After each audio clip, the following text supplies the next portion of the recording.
Marc Aurèle était la personne la plus seule jamais vécue pendant son règne. Il a perdu sa femme et ses enfants, affronté la solitude de front.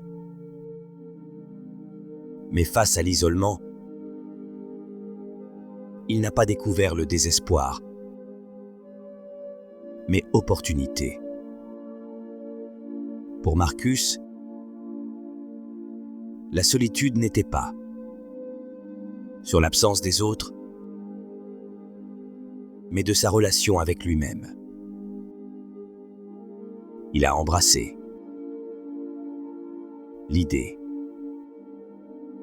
Cette vraie paix vient de l'intérieur. Les gens cherchent la solitude pour eux-mêmes, que ce soit à la campagne, en bord de mer ou à la montagne. Comme l'a dit Aurèle, nulle part l'homme ne peut trouver un endroit plus calme ou une retraite plus sereine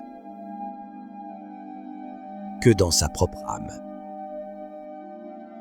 La première étape pour vaincre la solitude, comme Marcus l'a enseigné, se rend compte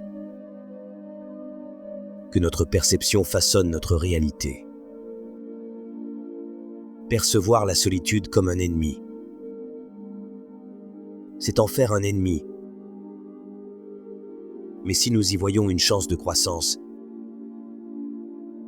il devient un allié précieux.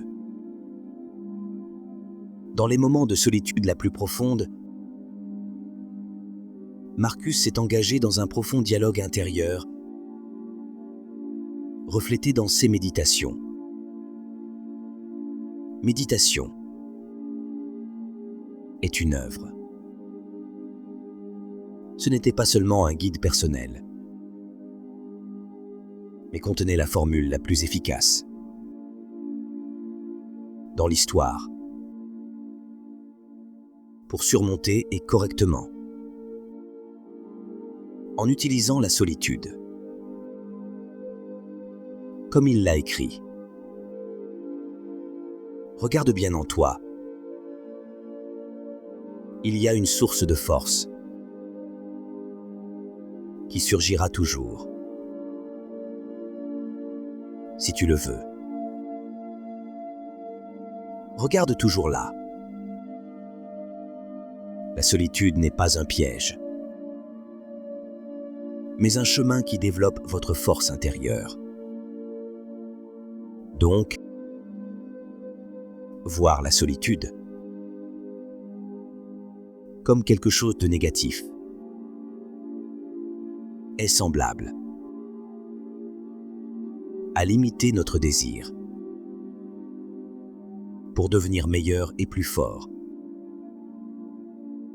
Cela supprime notre potentiel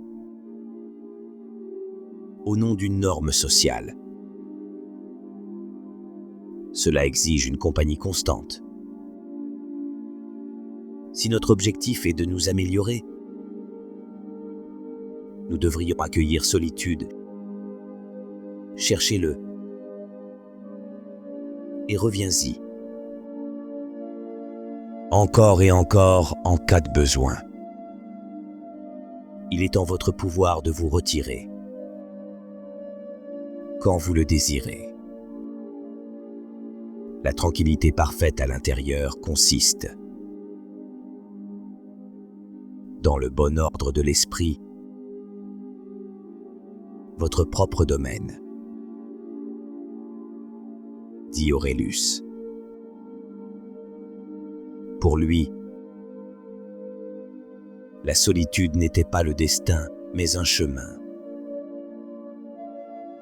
Et venant de cet individu en particulier, ce n'était pas de simples mots. Au milieu d'une nation entière, mais seul en lui-même. Il s'est rappelé sur ces pages de méditation pourquoi il était ici. et quel était son devoir. Même après ses pertes, il a continué. Et j'ai trouvé du réconfort, et même de la joie. Peu importe qui tu es ou ce que tu vis, le même que celui à votre disposition, dans ton âme. Il y a une paix dans laquelle vous pouvez vous retirer à tout moment.